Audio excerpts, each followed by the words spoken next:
Hi everybody, it's Matthew Lee with the Tao of Kung Fu here in San Francisco, California. I want to do just short videos on sparring and fighting strategies and concepts and theories. Of course, nothing is perfect, and once you're actually in a real confrontation, things change drastically. And the biggest key is to be able to adapt. So this first one I want to talk about is just defense and type of movement that you want. So with defense, I see a lot of styles that are, if somebody does this, you do this. If they do this, you do that. And that's good to start off with for technique, and it's almost necessary to tell people, like, if this happens, you do this. And if B happens, you do that.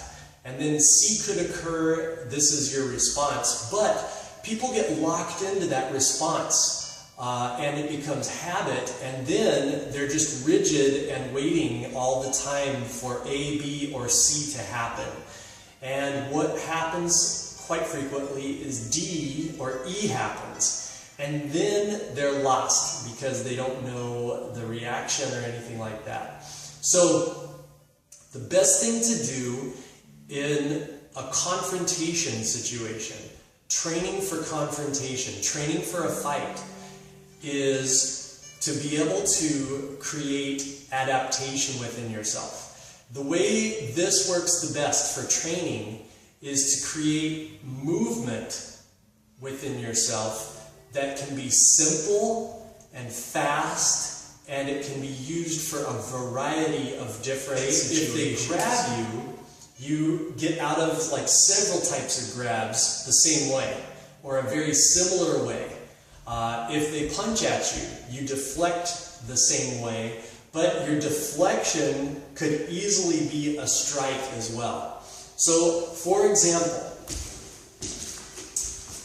say if I'm left foot forward, I already know strikes are either going to be straight in strikes or round strikes. So I'm going to deflect the round strikes this way.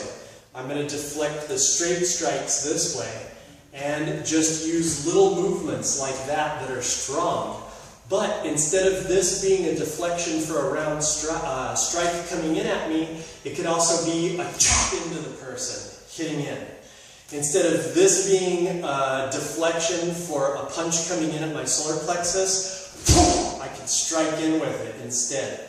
So as soon as I see the opening, I've created, through my training, a reaction where all my movements are similar, and they can be used for defense or offense. And it's simple things like this, not being overcomplicated with it. The next thing people always bring up is, well, what about things like jiu-jitsu, where you have to do this to get out of this hold, you have to do this to get into this hold.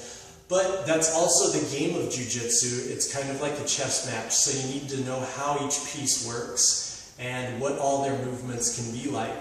But even in jiu-jitsu, adaptation is key. Like being able to switch quickly from one thing to the next, but keeping it very simple. You don't find guys in jiu-jitsu doing complex movements that take 3 or 4 moves to get into. What they're doing is they're staying simple and moving from a simple move to a simple move to a simple move. Not trying to be overcomplicated. They're trying to keep it simple and then adapt really, really quickly. So you build your reactions, adapt really fast, and then keep things simple so that your movements can turn from defense to offense really, really quickly. Boxers will tell you this. So keep that just for food for thought, and let me know what you think. Let me know how you train, and it'll be real interesting for you to kind of put this concept into your own training and development for now. So for now, thanks for watching the videos. As always, I appreciate it, and I'll see you soon.